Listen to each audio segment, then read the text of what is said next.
Alright, so here's the XSR900. So it's been a year, so I'm gonna bleed the brakes.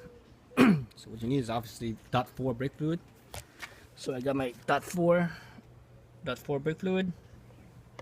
I already did the back, so I'm not gonna do the back the other day, but you know the idea is the same. So I'm gonna show you how to do the front. So this particular one has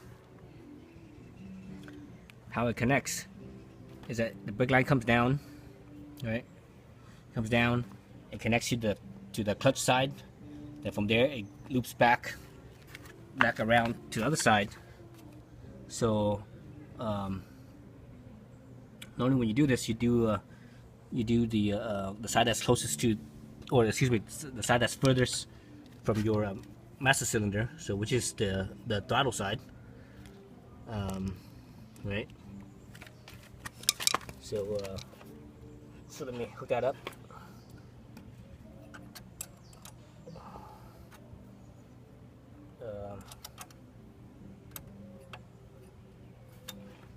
So I have a can here, or bottle I should say, to catch the old crap, the old fluid.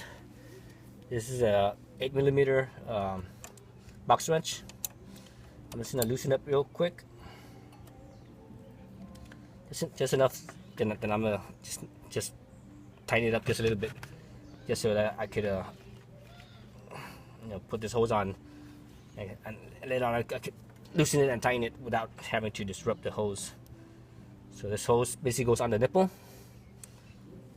and I put a little zip tie here. So once I put the hose on the nipple, once I put the hose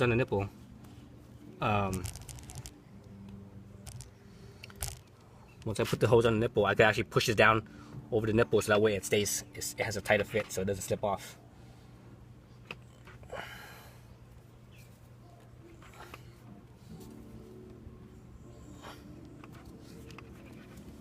So the space is real tight, and I can't really move the wheel around anywhere because I need my reservoir to stay level. I'll show you that what I mean in a minute. Let me slip this on first. So I want to move that zip tie just over the nipple so that it stays. Okay. So, right. So you see that, right? See where it is, how I have it. So that way I could turn the nipple open and close with the wrench and have the line going into the catch bottle. And up here, basically, you have to level this as level as you can. Otherwise, you know, when you open this up or when you fill it up, you want it to fill as much as you can. So this is a plus head.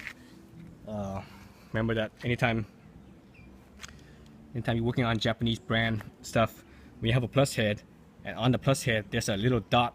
You see a little dot right here. Actually, this thing can't focus. Let me see if I can focus. So you'll see that. Let's see. Let's go on this side. Okay, you see that little dot right there? So anytime you see a little dot or some type of marking, need to be a dot or X or whatever on one corner, that means it's a Japanese standard. So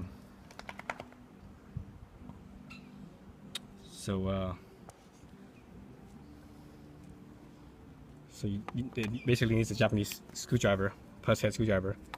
If you use a Phillips, there's a potential, very high potential, that you could basically strip that head.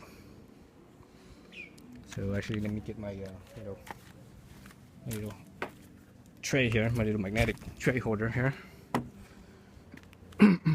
So I'm actually doing this with one hand and holding the camera with the other. So it's gonna be a little bit clumsy. A little bit slower as well. So I just break this thing up into several parts. Alright, so lift this off. There should be three parts to this thing. So actually, I think this one might only have two. Let's see. Let's look at it real fast. So here's the cover. This is the little gasket accordion thing basically it's made like a coordinating system. As the level gets low, because this needs to be a sealed system, right? So as the level gets low, it creates a vacuum. So this thing will actually expand. So that way, you know, there's no pressure loss, no pressure difference.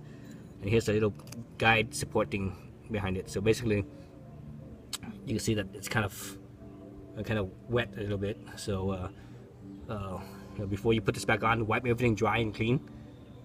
Okay. So I'll probably wipe it off camera. In the meantime, let me show you guys the reservoir. So here's the reservoir. I always put something underneath it because you know, remember, brake fluid, it will strip paint, so be careful of that. There's a reservoir right there. Alright, damn it, Yamaha made one of these type where, let's look at it real fast, where they didn't have a cover on over the hose. So basically, if you squeeze it, there's you know, there's two holes. One hole lets the fluid in, and the other hole basically will push out after the fluid comes in. Some of the fluid will get pushed back out. So that hole is the one on the right hand side. The one on the left hand side is the one that goes in.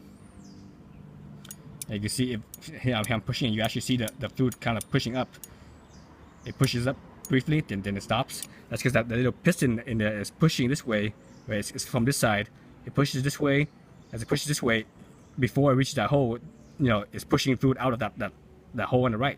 So once it passes that hole, it stops. Then the rest of it will go down the line and pressurize the brakes. One of the reasons why they have that is just in case if there's like a little air bubble or something that gets into that spot, and you do that, the air bubble could have a chance to escape out from that hole. Or also, if there's any type of expansion,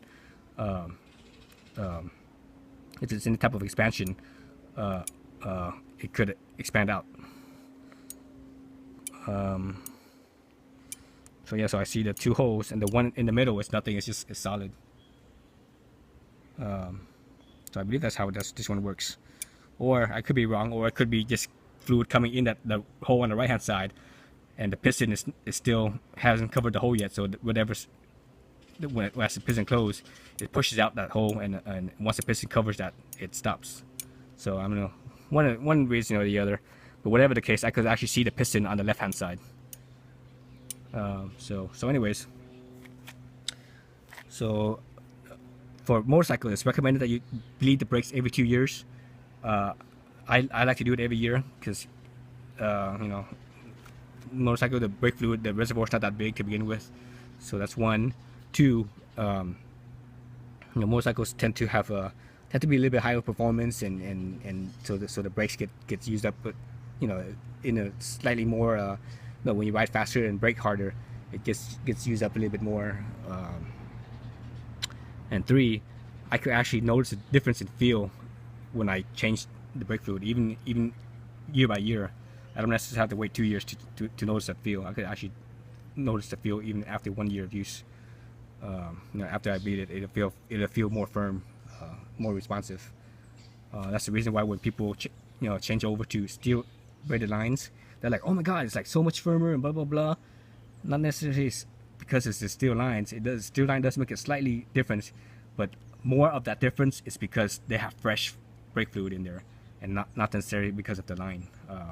So if you have, like, say you have your old lines, and it's not really old, you know, if it's still, you know, if the line is like 10 years old, then yeah, okay, it's the rubber hose is probably expanded. But let's say the line is new, and you just bed the brakes, so it's new brake fluids and everything, and if you check and you swap it over to the steel braided lines, you won't notice that much of a feel difference. It's only minor. There's more of a feel with just a change of the fluid itself. All right, so that's where I'm at right now. So I'm gonna stop this and make a second video. Hang on.